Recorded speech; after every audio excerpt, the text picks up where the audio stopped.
Hi, my name's Jessica and I'm an artist, and today we're going to draw mountains step by step.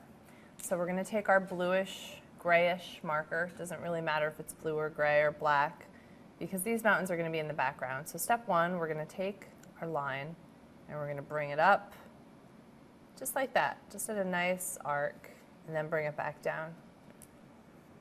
Pretty simple, right? We're going to do that a few times. But when we do the second one, we're going to bring our line up a little more. This line's going to come up a little and then come back down.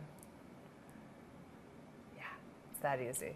Then we're going to do one more time. This one's going to start a little lower. It's going to be a little bit of a short mountain like that. So as you can see, these mountains are kind of they're rolling. There's one and then one behind that and then one behind that. So say you want this mountain here to be behind these two. You're just going to take that line away.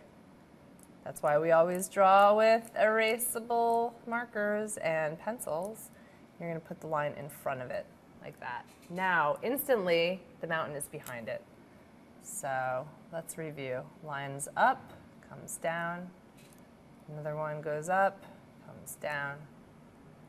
Another one goes up, comes down. And you can do that as much as you want. You can fill the whole page like that, have them go all the way across. Say you want to have just one long mountain.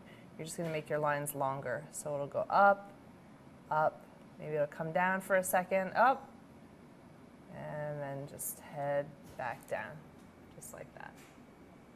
Pretty easy. And then of course you can go in with your color and give it a little bit of shading, give the mountain a little bit of dimension, put a little bit of color. So if the light is shining on this side, the shade is going to be on this side. So just going to go in and color it in, just give it a little color, just like that. And then on this side, you can make it maybe a lighter blue or whiter or even green, right? If you want your mountains to be very full of trees and nature. And that's how you draw mountains step by step.